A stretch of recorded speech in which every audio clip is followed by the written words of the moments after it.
Hello friends, welcome to my YouTube channel Shiv study of law.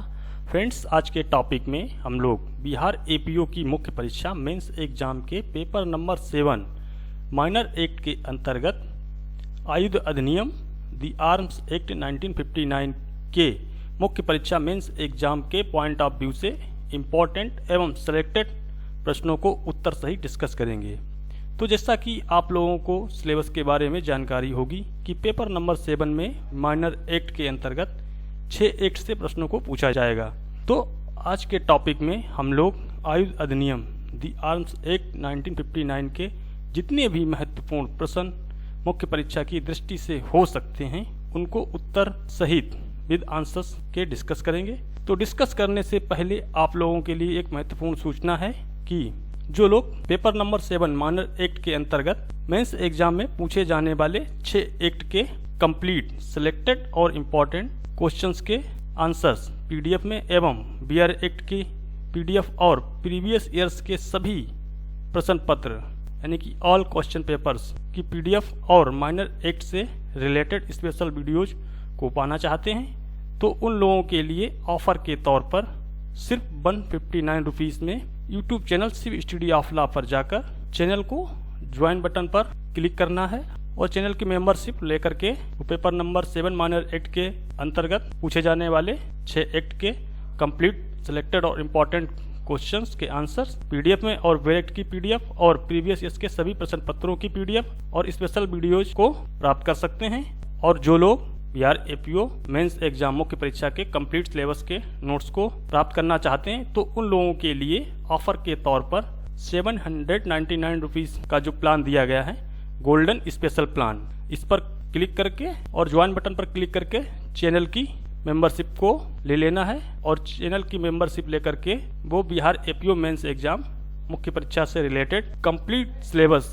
के important question और answers को PDF एवं special videos के माध्यम से प्राप्त कर सकते हैं। और जो बिहार एपीओ मेंस एग्जाम का सिलेबस है उसके कंप्लीट नोट्स आपको 2 मंथ्स में प्रोवाइड करा दिए जाएंगे। और जो लोग सिर्फ वीडियोज को देखना चाहते हैं और चैनल पर नए हैं तो चैनल को यहाँ रेड बटन पर क्लिक करके सब्सक्राइब कर लेना है और बेल आइकन जो आएगी इसको प्रेस कर लेना है। इसके बाद ऑल नोटिफिकेशन पर अवश्य क्लिक कर लें जिससे कि आने वाली वीडियोज की सूचना आप लोगों को मिलती रहे। और जिन लोगों ने बिहार एपीओ मेंस एग्जाम से रिलेटेड वीडियोज को नहीं देखा है तो वो लोग चैनल पर जाकर यहाँ पर उनको होम स्क्रीन पर वीडियो दिखाई देंगे, इसके पास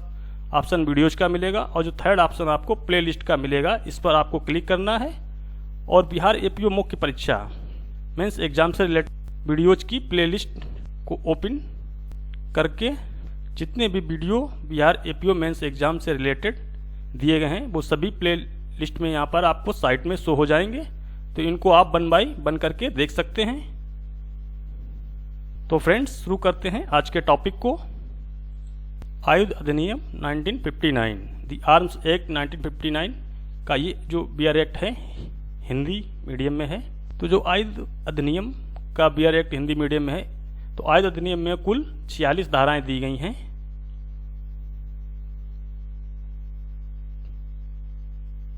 जिनको कुल 6 अध्यायों में डिवाइड किया गया है। तो जो 6 अध्यायों में डिवाइड किया गया है एक नज़र हम उन अध्यायों पर डाल लेते हैं कि किन किन चैप्टर्स में इनको डिवाइड किया गया है। तो जो पहला चैप्टर्स है वो प्रारंभिक संक्षिप्त नाम और विस्तार से संबंधित है। और जो दूसरा आपका चैप्टर्स है वो आयुधों और गोला बारूद का अर्जन, कब्जा, विनिर्माण, विक्रय, आयात, निर्यात और परिवहन से संबंधित है। और जो तीसरा आपका चैप्टर्स है वो अनुज्ञप्तियों के बारे में उपबंध से संबंधित है। लाइसेंस के बारे में प्रोविजंस दिए गए हैं थर्ड चैप्टर्स में। और जो अध्याय नंबर 4 है वो शक्तियों और प्रक्रिया से संबंधित है, इसमें पावर्स एंड प्रोसीडिंग्स दी गई हैं। और जो चैप्टर नंबर अध्याय 5 है वो अपराध और शक्तियों से संबंधित है। ऑफेंस एंड जो पेनल्टीज हैं पनिशमेंट के बारे में इसमें प्रोविजंस दिए गए हैं चैप्टर 5 में। और जो चैप्टर 6 है आपका वो प्रिकिंग मिसलेनियस से रिलेटेड है। तो आयुध अधिनियम में कुल 46 धाराएं जिनको 6 अध्याय में विभाजित किया गया है। तो आज हम आर्म्स एक्ट के इम्पॉर्टेंट और सिलेक्टेड क्वेश्चन जो एग्जाम के पॉइंट ऑफ व्यू से महत्वपूर्ण हो सकते हैं, तो अमूमन जितने प्रश्न बन सकते हैं उन सभी को डिस्कस करेंगे। तो आयुध अधिनियम आर्म्स एक्ट के हम लोग जो इम्पोर्टेंट और सिलेक्टेड जो क्वेश्चंस हैं, 2 प्रश्न हम लोग पहले ही एक वीडियो में डिस्कस कर चुके हैं, जो कि बहुत ही इम्पोर्टेंट हैं, जिनको परीक्षा में कई बार पूछा गया है और उनकी आने की संभावना सबसे ज़्यादा है। तो उन प्रश्नों को हम पहले ही अगले वीडियो में डिस्कस कर चुके हैं, उनको आप प्ले लिस्ट पर जाकर के देख सकते हैं। आज हम लोग क्वेश्चन नंबर 3 जो है आयुध अधिनियम के अंतर्गत उसको डिस्कस करेंगे और जितने भी क्वेश्चंस बनते हैं उनको आज के वीडियो में कम्प्लीटली डिस्कस कर लेंगे। तो आज हम लोग आयुध अधिनियम आर्म्स एक्ट को कंप्लीट डिस्कस करके ख़त्म कर देंगे और नेक्स्ट टॉपिक में दूसरे एक्ट से प्रश्नों को देखेंगे। तो जो आयुध अधिनियम का क्वेश्चन नंबर 3 है बहुत ही इम्पॉर्टेंट है। आयुध अधिनियम के प्रावधान किस मामलों पर लागू नहीं होते हैं, ये जो क्वेश्चंस पूछा गया है कि आर्म्स एक्ट के जो प्रोविजंस हैं वो किन किन मामलों में लागू नहीं होते हैं। तो आयुध अधिनियम 1959 की जो धारा 45 है उसके अनुसार आयुध अधिनियम में कुछ ऐसे मामलों का उल्लेख किया गया है जिनमें इस अधिनियम में ये कहा गया है कि कोई भी बात लागू नहीं होगी जो कि निम्नलिखित हैं। तो जो निम्नलिखित मामले दिए गए हैं इन पे आयुध अधिनियम के प्रावधान लागू नहीं होंगे। तो पहला है कि आयुध या गोला बारूद को जो कि किसी समुद्र में जाने वाले जलयान या किसी वायुयान के फलक पर हों या जो ऐसे जलयान या वायुयान के मामूली आयुध या उपस्कर के भाग हों उन पर लागू नहीं होंगे आयुध अधिनियम के प्रावधान। दूसरा है कि आयुध या गोला बारूद का अर्जन, कब्जा या वहन करने, उसके विनिर्माण, मरम्मत, संपरिवर्तन, परख या परिसिद्धि, विक्रय या अंतरण या आयात या निर्यात पर या परिवहन को हो। इसके अंतर्गत जो है कि केंद्रीय सरकार के आदेशों के द्वारा या उनके अधीन। दूसरा है कि किसी लोक सेवक के द्वारा या लोक सेवक के नाते अपने कर्तव्य की चर्या में किए गए हों। या तीसरा जो है राष्ट्रीय कैडेट कोर अधिनियम एनसीसी एक्ट जो कि 1948 के है उसके अधीन समूह उत्थापित और बने रह गए हैं, क्योंकि राष्ट्रीय कैडेट कोर के सदस्य द्वारा या प्रादेशिक सेना अधिनियम 1948 के अधीन समूह उत्थापित और बनी रखी गई हैं। तो प्रादेशिक सेना के किसी भी ऑफिसर या भर्ती किए गए व्यक्ति द्वारा या किन्हीं भी अन्य बलों के जो कि किसी केंद्रीय अधिनियम के अधीन समूह उत्थापित किए गए हैं और बने रह गए हैं या जो तत्पश्चात समूह उत्थापित किए गए हैं और बने रह जाएं, तो किसी भी सदस्य के द्वारा या ऐसे अन्य बलों के कि जिन्हें केंद्रीय सरकार शासकीय राजपत्र में अधिसूचना के द्वारा भी निर्दिष्ट करे, किसी सदस्य के द्वारा ऐसे सदस्य जो कि ऑफिसर या भर्ती किए गए व्यक्ति हैं उनकी हैसियत में अपने कर्तव्यों की चर्या में कार्य करते हैं, उन पर लागू नहीं होंगे आयुध अधिनियम के प्रावधान। तीसरा है कि अप्रचलित प्रकार के या पौरातनिक मूल्य के या कि बेमरम्मती शस्त्र के जो चाहे मरम्मत होने पर हों या बिना मरम्मत अग्नायुधों के तौर पर उपयोग में लाए जाएं या लाए जाने के योग्य ना हों उन पर। चौथा है कि आयुध या गोला बारूद के क्षुद्र भागों के जो कि उस या किसी भी अन्य व्यक्ति द्वारा अर्जित या कब्जे में हैं या रखे गए हैं उनके पूरक भागों के साथ उपयोग में लाए जाने के लिए आश्रित हैं या ना हो कि किसी भी व्यक्ति के द्वारा अर्जन, कब्जा या वहन करने को, तो उस पर जो है आयुध अधिनियम के प्रावधान वो लागू नहीं होंगे। तो ये क्वेश्चन नंबर 3 के हमने आंसर्स को डिस्कस किया। नेक्स्ट क्वेश्चन आपका जो इम्पोर्टेंट है परीक्षा की दृष्टि से वो है कि आयुध अधिनियम 1959 के अधीन अपराध की सूचना दिए जाने के संबंध में व्यक्ति की बाध्यता क्या है। क्या प्राइवेट व्यक्ति भी अभियुक्त व्यक्ति को गिरफ्तार कर सकता है? तो आयुध अधिनियम की सूचना दिए जाने के संबंध में व्यक्तियों की क्या रिस्पॉन्सिबिलिटी बनती है? क्या कोई प्राइवेट व्यक्ति भी आयुध अधिनियम के अंतर्गत किसी अभियुक्त व्यक्ति को गिरफ्तार कर सकता है? इसको बताना है। तो इसके आंसर्स को हम लोग डिस्कस करते हैं। तो आयुध अधिनियम 1959 की धारा 36 में इसके प्रावधान दिए गए हैं। तो 36 के अनुसार हर व्यक्ति का कर्तव्य है कि वे इस अधिनियम के अधीन अपराध किए जाने की इत्तिला दे, यानी कि सभी व्यक्तियों का कर्तव्य बनता है कि आयुध अधिनियम से रिलेटेड जो भी अपराध हैं तो उसकी इत्तिला उसको देनी है। अधिनियम की धारा 37 के अंतर्गत प्राइवेट व्यक्ति भी गिरफ्तार कर सकता है। तो आयुध अधिनियम के अंतर्गत जो धारा 37 में कहा गया है कि एक प्राइवेट व्यक्ति भी किसी को गिरफ्तार कर सकता है जो कि आयुध अधिनियम के अंतर्गत अपराध करता है। कुछ अपराधों के बारे में इत्तिला कर दिया जाना, धारा 36 सब क्लास 1 के अंतर्गत हर व्यक्ति जिससे इस अधिनियम के अधीन किसी भी अपराध के लिए किए जाने का ज्ञान हो या युक्त प्रतिहेतु के अभाव में जिसे कि साबित करने का भार ऐसे व्यक्ति पर होगा जो कि निकटतम पुलिस थाने का भरसाधक अधिकारी या अधिकारिता रखने वाले मजिस्ट्रेट को उसकी इत्तिला देगा। तो उसके ऊपर उसका भार होगा। धारा 36 सब क्लास 2 के अंतर्गत ये कहा गया है कि किसी रेल, विमान, जलयान या कि परिवहन के अन्य साधन में नियोजित या काम करने वाले हर व्यक्ति युक्त प्रतिहेतु के अभाव में जिसे कि साबित करने का भार ऐसे व्यक्ति पर होगा जो कि किसी भी ऐसे बक्से, पैकेज या गांठ के बारे में जो कि अभी वहन में हो और जिसकी बाबत उसे संदेह हो कि उसमें ऐसा आयुध या गोला बारूद रखा है जिसके संबंध में इस अधिनियम के अधीन कोई भी अपराध किया गया है या किया जा रहा है, तो निकटतम पुलिस थाने के प्रसाधक अधिकारी को इसकी इत्तला देगा। तो हम लोगों ने जो 4th क्वेश्चन डिस्कस किया कि आयुध अधिनियम के अंतर्गत इत्तला दिए जाने की बाध्यता क्या है व्यक्ति पर और क्या प्राइवेट व्यक्ति भी किसी व्यक्ति को गिरफ्तार कर सकता है। तो इसके जो अंतर्गत प्रावधान आपने देखे कि धारा 37 और 36 सब क्लास 1-2 के अंतर्गत मिलते हैं। तो जो नेक्स्ट क्वेश्चन हम लोग डिस्कस करने जा रहे हैं वो भी बहुत ही रेलिवेंट है। क्वेश्चन नंबर 5 है कि आयुध अधिनियम 1959 के अधीन तलाशी और गिरफ्तारी के संबंध में क्या प्रावधान दिए गए हैं। क्या किसी की तलाशी ली जा सकती है और गिरफ्तारी के संबंध में क्या प्रावधान है। तो जो क्वेश्चन नंबर 5 है ये भी आयुध अधिनियम की धारा 37 से संबंधित है। गिरफ्तारी और तलाशी से संबंधित जो प्रावधान दिए गए हैं वो धारा 37 के अंतर्गत ये प्रावधान किया गया है कि इस अधिनियम में अन्यथा उल्लंघित के सिवाय पहला है कि इस अधिनियम के अधीन या तदअधीन बनाए गए किन्हीं भी नियमों के अधीन दी गई सब गिरफ्तारियां और तलाशियां जो कि दंड प्रक्रिया संहिता 1973 के उपबंधों के अनुसार की जाएंगी। तो आयुध अधिनियम के अधीन जो भी नियम बनाए गए हैं और जो भी गिरफ्तारियां और जो तलाशियां ली जाएंगी वो दंड प्रक्रिया संहिता यानी CRPC 1973 के उपबंधों के अनुसार की जाएगी, जो कि उस संहिता के अधीन की गई क्रमशः गिरफ्तारियां और तलाशियों से संबंधित है। दूसरा है कि ऐसे व्यक्ति द्वारा जो मजिस्ट्रेट या पुलिस अधिकारी ना हो इस अधिनियम के अधीन गिरफ्तार किया गया व्यक्ति और अभिगृहित आयुध या गोला बारूद अविलंब निकटतम पुलिस थाने के प्रसाधक ऑफिसर को प्रदत्त किया जाएगा और वे अधिकारी पहला है कि या तो उस व्यक्ति को मजिस्ट्रेट के समक्ष उपसंजात होने के लिए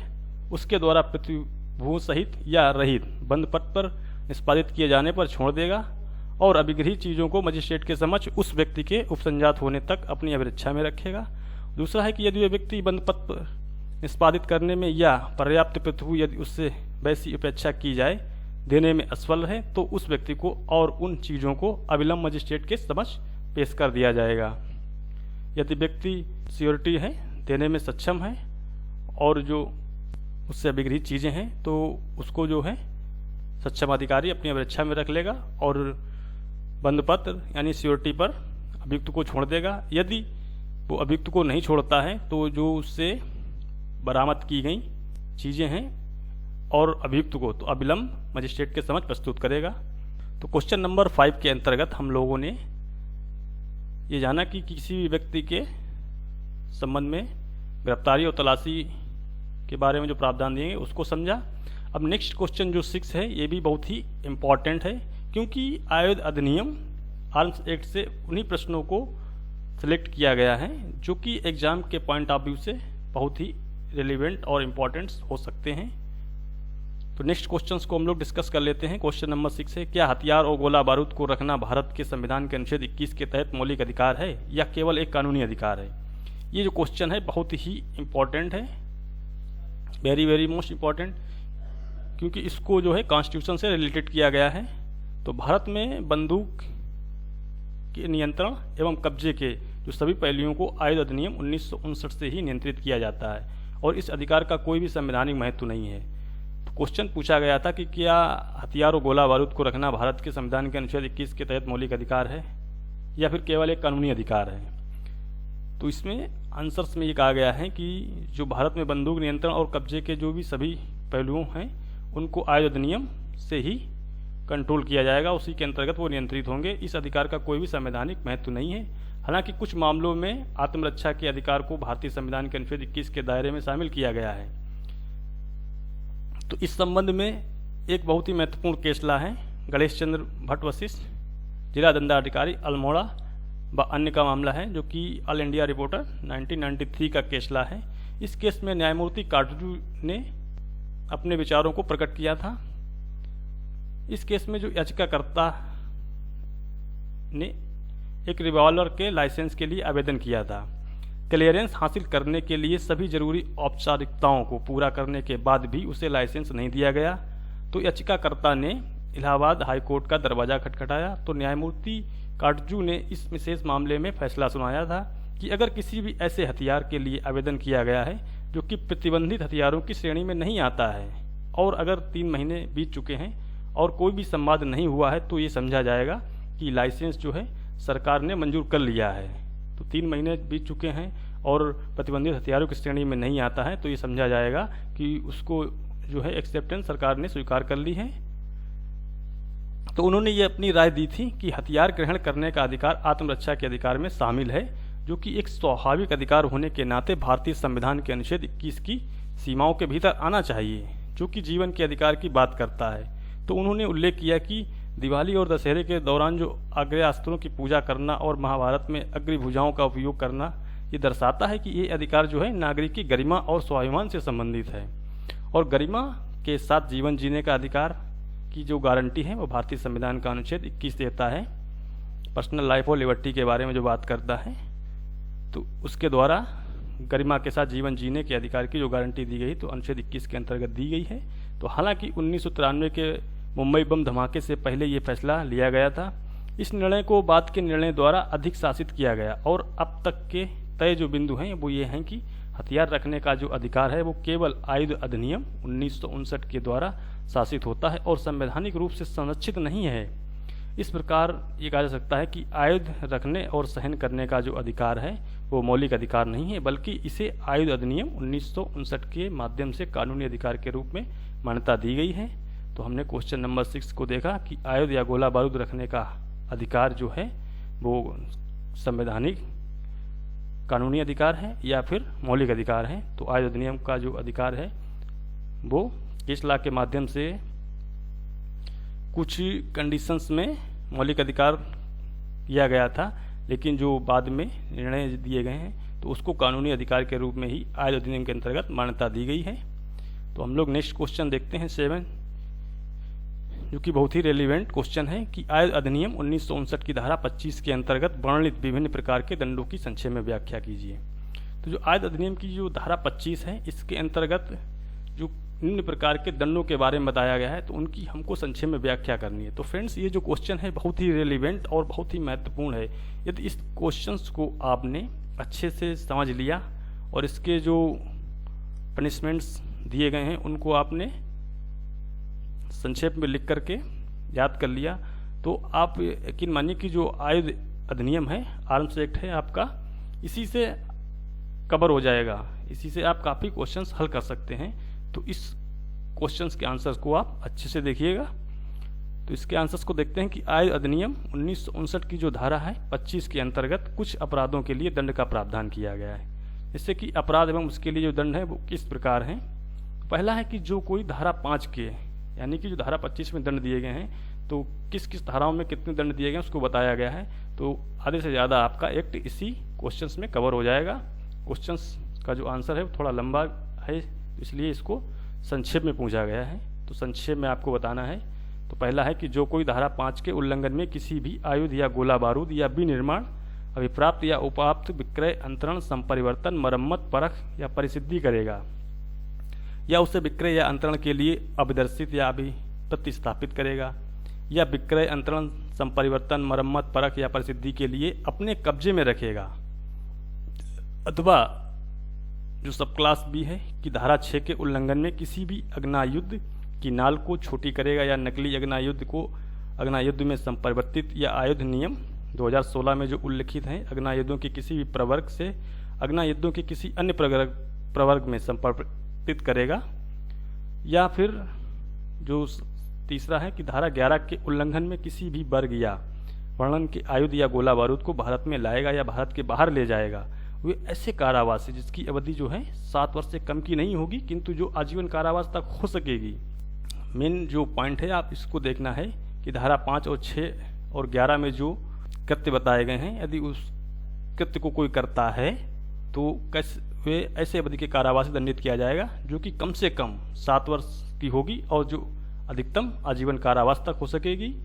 से दंडनीय होगा और जुर्माने का भी वो दायी होगा यानी जुर्माने से भी दंडित किया जाएगा।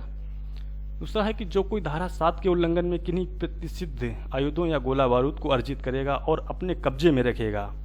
या लेकर चलेगा, वो ऐसे कारावास से जिसकी अवधि जो है 7 वर्ष से कम की नहीं होगी, किंतु जो कि 14 वर्ष तक हो सकेगी और जुर्माने से भी दंडनीय होगा। तो धारा 7 के उल्लंघन में जो कोई कृत्य करेगा तो ये कम से कम याद रखने के लिए आप देखें कि धारा 7 का जो कृत्य है वो 7 वर्ष से कम के लिए दंडित नहीं होगा, और 7 का जस्ट डबल कर दें 14 वर्ष तक मैक्सिमम हो सकेगा। तो यहाँ पर आप 7 का फंडा अपना लें। सेक्शन 7 में मैक्सिमम जो मिनिमम पनिशमेंट 7 और मैक्सिमम 7 × 2 तो यानी 14 ईयर्स और प्लस पनिशमेंट से दंडित होगा। परंतु न्यायालय निर्णय में लेखबद्ध किए जाने वाले किन्हीं भी पर्याप्त और विशेष कारणों से 7 वर्ष से कम की अवधि के लिए कारावास से भी दंडित कर सकता है। तीसरा है कि जो कोई बल का प्रयोग करके पुलिस या सशस्त्र बलों से अग्नायुध छीन लेता है। कोई भी व्यक्ति जो कि पुलिस पर हमला करके भिड़ंत में या तो पुलिस से कोई अग्नायुध छीन लेता है तो ऐसे कारावास से दंडनीय होगा, जिसकी अवधि जो है 10 वर्ष से कम की नहीं होगी, परंतु जो आजीवन कारावास तक हो सकेगी और जुर्माने से भी दंडनीय होगा। चौथा है कि जो कोई धारा 7 के अंतर्गत धारा 5 में दिए गए हैं, जैसे कि जो धारा 5 में हम लोगों ने ऊपर देखे थे यहाँ पर,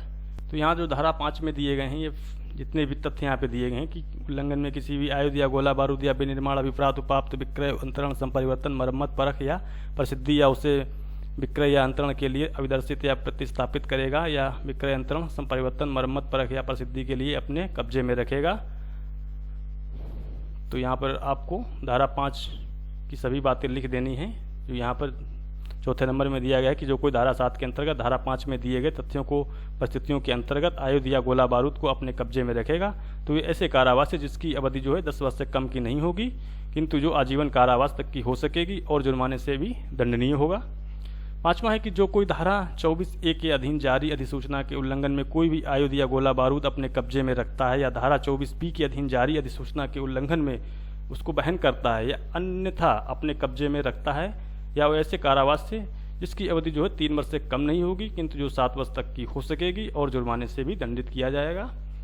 छठा है कि जो कोई धारा 3 के उल्लंघन में कोई अग्नायुध या गोला बारूद अर्जित करेगा या अपने कब्जे में रखेगा या उसको बहन करेगा, और इसका जो बी है कि धारा 4 के अधीन अधिसूचना द्वारा विनिर्दिष्ट किसी भी स्थान में ऐसे वर्ग या वर्णन के जैसा कि उस अधिसूचना में विनिर्दिष्ट किए गए हैं कि कोई भी आयुध उस धारा के उल्लंघन में अर्जित करेगा, अपने कब्जे में रखेगा या उसको बहन करेगा। और तीसरा जो है कि किसी भी ऐसे अग्नायुध को बेचेगा या अंतरित करेगा या जिस पर निर्माता का नाम, विनिर्माता संख्यांक या उसका जो पहचान चिन्ह है ऐसे मुद्रांकित या अन्यथा दर्शित नहीं है, जैसा कि धारा 8 की उपधारा 2 द्वारा अपेक्षित किया गया है कि दर्शित होना चाहिए विनिर्माता का नाम, या उस धारा उपधारा 1 के उल्लंघन में कोई भी कार्य करेगा तो ये चौथा एक आ गया है कि ऐसा व्यक्ति होते हुए जिससे कि धारा 9 की उपधारा 1 के खंड सी एवं उपखंड 2 या उपखंड 3 में जो लागू होते हैं किसी भी अग्नायुध या गोला बारूद को उन धारा के उल्लंघन में अर्जित करेगा, अपने कब्जे में रखेगा या बहन करेगा, या धारा की उपधारा 1 के खंड बी के उल्लंघन में किसी भी अग्नायुध या गोला बारूद का विक्रय अंतरण संपरिवर्तन मरम्मत परख प्रसिद्धि करेगा, अथवा नेक्स्ट है कि धारा 10 के उल्लंघन में किसी भी वर्ग या वर्णन के आयुध या गोला बारूद को भारत में लाएगा या भारत के बाहर ले जाएगा, अथवा नेक्स्ट है कि धारा 12 के उल्लंघन में किसी भी आयुध या गोला बारूद का परिवहन करेगा, अथवा आयुध या गोला बारूद को धारा 3 की उपधारा 2 या धारा 21 की उपधारा 1 द्वारा अपेक्षित रूप से निक्षिप्त करने में असफल रहेगा, अथवा नेक्स्ट है कि आयुध या गोला बारूद या विनिर्माता या बिहौरी होते हुए भी धारा 44 के अधीन बनाए गए नियमों द्वारा अपेक्षित किए जाने पर अभिलेख या लेखा रखने में या उनमें ऐसी सब प्रविष्टियां करने में जैसी ऐसे नियमों के द्वारा अपेक्षित की गई हों असफल रहेगा, या उनमें मिथ्या प्रविष्टि सास्य करेगा या अभिलेख या लेखाओं का निरीक्षण या उनमें से प्रविष्टियों की प्रतिलिपियां बनाना रोकेगा या बाधित करेगा, या जिस किसी भी परिसर या अन्य स्थान में अग्नायुध या गोला बारूद भी निर्मित किए जाते हों या रखे जाते हों उसमें प्रवेश को रोकेगा या बाधित करेगा, या ऐसे आयुध या गोला बारूद को प्रदर्शित करने में सास्य असफल रहेगा, या उन्हें छिपाएगा या वे स्थान जहां वे विनिर्मित किए जाते हैं या रखे जाते हैं तो बताने के लिए इनकार करेगा, तो ऐसे कारावास जिसकी जो अवधि है वो किसी भी दशा में 2 वर्ष से कम की नहीं होगी, परंतु जो 5 वर्ष तक की हो सकेगी और जुर्माने से भी दंडनीय होगा, परंतु जो न्यायालय के द्वारा निर्णय में अभिलिखित किसी भी यथोचित और विशेष कारणों से 2 वर्ष की सज़ा को कम अवधि के लिए भी कारावास से दंडित है उससे अध्यारोपित कर सकते हैं। 8वां जो है कि कोई भी व्यक्ति किसी भी उपद्रवग्रस्त क्षेत्र में उस अपराध के अंतर्गत दंडनीय अपराध करता है वे ऐसे कारावासी जिसकी अवधि 3 वर्ष से कम नहीं होगी किंतु जो 7 वर्ष तक की हो सकेगी और जुर्माने से भी दंडनीय होगा। 8वां है यदि कोई भी व्यक्ति जो 21 वर्ष से कम आयु का है, जो व्यक्ति 21 वर्ष से कम आयु का है, हिंसा या अपचार के लिए दोषसिद्धि किया गया है तो कोई भी अग्नायुध या गोला बारूद अपने कब्जे में उसको रखता है। जो 21 वर्ष से कम व्यक्ति है, हिंसा अपचार के लिए दोषित किया जाता है और वो अपने कब्जे में अग्नायुध या गोला बारूद को रखता है या उसको वहन करता है तो उसको ऐसे कारावास से दंडित किया जाएगा जो कि 1 वर्ष से कम नहीं होगा और उसको जुर्माने से या फिर दोनों से भी दंडित किया जा सकता है। 9वां है कि जो कोई किसी अग्नायुध गोला बारूद या अन्य आयुधों का, इसके अंतर्गत जो पहला है कि अधिकारिता रखने वाले जिला मजिस्ट्रेट या निकटतम पुलिस थाने के प्रसाधक अधिकारी को उस अग्नायुध या गोला बारूद या अन्य आयुधों की आश्रित बिक्री या अन्य नियंत्रण की सूचना दिए बिना, या नेक्स्ट है कि ऐसे जिला मजिस्ट्रेट यानी डिस्ट्रिक्ट मजिस्ट्रेट या पुलिस थाने का प्रसाधक अधिकारी को ऐसी सूचना देने की तारीख से 45 दिनों की कालावधि के अवसान के पूर्व, जो कि धारा 5 की उपधारा 2 के परंतु के खंड ए एवं खंड बी के उपबंधों के उल्लंघन में विक्रय या नियंत्रण करता है तो ऐसे कारावास से जो कि 6 महीने तक हो सकेगा या जो कि जुर्माना जो 500 रुपये तक हो सकेगा या फिर दोनों से दंडनीय होगा। तो जो कोई अनुज्ञप्ति में 10वां जो है कि जो कोई अनुज्ञप्ति में निर्दिष्ट शर्तों में फेरफार करने के प्रयोजन से धारा 17 की उपधारा 1 के अधीन अनुज्ञापन प्राधिकारी द्वारा अपेक्षित होने पर वैसा करने में असमर्थ रहेगा या अनुज्ञप्ति के निलंबन के द्वारा अपेक्षित या फिर प्रत्यंसहरण पर उस धारा की उपधारा 10 के अधीन समुचित प्राधिकारी को अनुज्ञप्ति अभ्यर्पित करने में असफल रहेगा तो ऐसे कारावास से जिसकी अवधि 6 महीने तक की हो सकेगी या जुर्माने से जो कि 500 रुपये तक का हो सकेगा या फिर दोनों से दंडित किया जाएगा। नेक्स्ट है 11वें नंबर पे है जो कोई अपना नाम और पता देने के लिए धारा 19 के अधीन अपेक्षित होने पर ऐसा नाम और पता देने से इनकार करता है या ऐसा नाम या पता देगा जो कि तत्पश्चात मिथ्या गलत देता है तो ऐसे कारावास से जिसकी जो अवधि है 6 महीने तक की हो सकेगी या कि जो जुर्माना 200 रुपये तक हो सकेगा या फिर दोनों से दंडित किया जाएगा। 12वें नंबर पे है कि यदि किसी संगठित अपराध का कोई भी सदस्य या उसकी ओर से कोई भी व्यक्ति किसी भी समय अध्याय 2 के किसी भी उपबंध के उल्लंघन में कोई आयुध या गोला बारूद अपने कब्जे में रखता है या लेकर चलता है तो वे ऐसे कारावास जिसकी अवधि 10 वर्ष से कम की नहीं होगी किंतु जो आजीवन कारावास तक हो सकेगी, दंडनीय होगा और जुर्माने का भी दायी होगा। 13वें नंबर पे है कि जो कोई किसी संगठित अपराध संघ के किसी सदस्य की ओर से या कोई भी व्यक्ति उसकी ओर से संगठन की ओर से, पहला है कि धारा 5 के उल्लंघन में किसी आयुध या गोला बारूद को विनिर्माण करता है, उसे अभिप्राप्त करता है, उपाप्त करता है, उसका विक्रय करता है, अंतरण करता है, उसको संपरिवर्तित करता है, उसकी मरम्मत करता है, उसकी परख करता है या उसे परिसिद्ध या उसका अभिदर्शित करता है। विक्रय, अंतरण या संपरिवर्तन, मरम्मत, परख, परिसिद्धि जो है के लिए स्थापित करता है या सेकंड है कि धारा 6 के उल्लंघन में किसी आयुध की बैरल को छोटा करता है या किसी नकली अग्नायुध को अग्नायुध में संपरिवर्तित करता है या आयुध नियम 2016 में उल्लेखित किसी प्रवर्ग के अग्नायुध को किसी अन्य प्रवर्ग के अग्नायुध में संपरिवर्तित करता है। तीसरा है कि धारा 11 के उल्लंघन में किसी भी वर्ग या भांति के किसी भी आयुध या गोला बारूद को भारत में लाता है या भारत से बाहर ले जाता है तो ऐसे अवधि के कारावास से जो कि 10 वर्ष से कम की नहीं होगी परंतु आजीवन कारावास तक हो सकेगी, दंडनीय होगा और जुर्माने का भी वे दायी होगा। 14 है जो कोई धारा 3, धारा 5, धारा 6, धारा 7 और धारा 11 के उल्लंघन में अग्नायुधों और गोला बारूद के अवैध व्यापार में सम्मिलित है या उसमें सहायता करता है तो ऐसे कारावास है जिसकी अवधि 10 वर्ष से कम की नहीं होगी किंतु जो आजीवन कारावास तक हो सकेगी, दंडनीय होगा और जुर्माने का भी दायी होगा। 15 है जो कोई उतावलेपन या उपेक्षा से कोई भी अनुष्ठानिक गोलाबारी का उपयोग करेगा जिससे कि मानव जीवन या किन्हीं अन्य की व्यक्तिगत सुरक्षा संकटापन्न हो जाए, वे ऐसे कारावास से जिसकी अवधि 2 वर्ष तक हो सकेगी या कि जो जुर्माना 1 लाख रुपए तक हो सकेगा या फिर दोनों से दंडित किया जाएगा। तो फ्रेंड्स जो क्वेश्चन नंबर हम लोगों ने 7 देखा कि धारा 25 के अंतर्गत किन किन धाराओं में दंड का प्रावधान किया गया है। तो सेक्शन 7 बहुत ही इम्पॉर्टेंट है। यदि आपको आर्म्स एक्ट एक ही क्वेश्चंस में आंसर के माध्यम से तैयार करना है तो क्वेश्चन नंबर 7 आप अच्छे से तैयार करें क्योंकि इसको तैयार करने के बाद जो आपका आर्म्स एक्ट है 50% इसी से एक ही क्वेश्चन से कंप्लीट हो जाएगा। काफ़ी धाराएं आपको इसी से कंप्लीट हो जाएंगी और जो धाराएं इसमें दी गई हैं वो बहुत ही रेलिवेंट और इम्पॉर्टेंट सेक्शंस दिए गए हैं। तो हम लोग नेक्स्ट क्वेश्चन को डिस्कस करते हैं कि निम्नलिखित पर टिप्पणी लिखनी है। तो जो क्वेश्चंस है ये इसमें 4 क्वेश्चन दिए गए हैं, शॉर्ट में दिए गए हैं। तो इसको हम लोग संक्षेप में देखते हैं कि गोला बारूद एक्विजिशन क्या है, आयुध आर्म्स क्या है, अग्नायुद्ध फायर आर्म्स क्या है, प्रतिषिद्ध आयुध प्रोहिबिटेड आर्म्स क्या होते हैं। सबसे पहले हम लोग टिप्पणी को देखते हैं कि गोला बारूद पर। तो गोला बारूद को आयुध अधिनियम की जो धारा है 2 उसके सब क्लास बी में परिभाषित किया गया है। तो गोला बारूद के संबंध में आर्म्स एक्ट का जो सेक्शन 2 सब क्लास बी है उसमें डिफाइन किया गया है। तो 2B के अनुसार गोला बारूद से किसी अग्नायुद्ध के लिए गोला बारूद अभिप्रेत है तथा इसके अंतर्गत रॉकेट, बम, ग्रेनेड, गोला और अन्य शस्त्र, टारपीडो को काम में लाने और अंतः समुद्री सुरंगें बिछाने के लिए परिकल्पित वस्तुएं, विस्फोटक, स्फूर्जनकारी या विखंडनीय सामग्री या अपायकर द्रव्य जैसे कि गैस या अन्य ऐसी चीज को अंतर्विष्ट रखने वाली या अंतर्विष्ट रखने के लिए परिकल्पित या अनुकूलित तथा वस्तुएं चाहे वे अग्नायुद्धों के साथ हों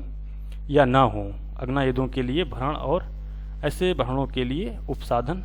पलीते और घर्षण नालिकाएं, गोला बारूद के संगठक और उनके विनिर्माण के लिए मशीनरी, गोला बारूद के ऐसे संगठक जिन्हें केंद्रीय सरकार शासकीय राजपत्र में अधिसूचना के द्वारा निमित्त विनिर्दिष्ट करे वो गोला बारूद के अंतर्गत आते हैं। दूसरा जो कि है आयुध आर्म्स क्या है, तो आयुध को आयुध अधिनियम 1959 की धारा 2C में परिभाषित किया गया है। तो 2C के अनुसार आयुध से आक्रमण या प्रतिरक्षा के लिए शस्त्रों के रूप में परिवर्तित या अनुकूलित किसी भी वर्णन को वस्तुएं अभिप्रेत हैं और अग्नायुद्ध तीक्ष्ण धार वाले और अन्य घातक शस्त्र और आयुधों के भाग और उनके विनिर्माण के लिए मशीनरी उनके अंतर्गत आते हैं। किंतु घरेलू या कृषि उपयोग के लिए जो चीज़ें हैं परिकल्पित वस्तुएं हैं जैसे कि लाठी है या मामूली छड़ी है, फावड़ा है, इस तरीके के जो औजार हैं, शस्त्र हैं जो खिलौने से भिन्न रूप में उपयोग में लाए जाने के लिए काम के शस्त्रों में संपरिवर्तित किए जाने के लिए अनुपयुक्त हों, इसके अंतर्गत नहीं आते हैं। नेक्स्ट है अग्नायुद्ध क्या है, तो अग्नायुद्ध से तात्पर्य है कि किसी भी विस्फोटक या अन्य प्रकारों की ऊर्जा की क्रिया से किसी भी प्रकार के प्रक्षेप या प्रक्षेपों को चलाने के लिए परिकल्पित या अनुकूलित किसी भी वर्णन के शस्त्र अभिप्रेत हैं तथा इसके अंतर जो हैं तोपे, हथगोले, रायट, पिस्तौल या कि किसी भी अपायकर द्रव्य जैसे कि गैस या अन्य ऐसी चीज को छोड़ने के लिए परिकल्पित या अनुकूलित किसी भी प्रकार के शस्त्र, किसी भी ऐसे अग्नायुद्धों को चलाने से हुई आवाज या चमक को कम करने के लिए परिकल्पित या अनुकूलित उसके उपसाधन,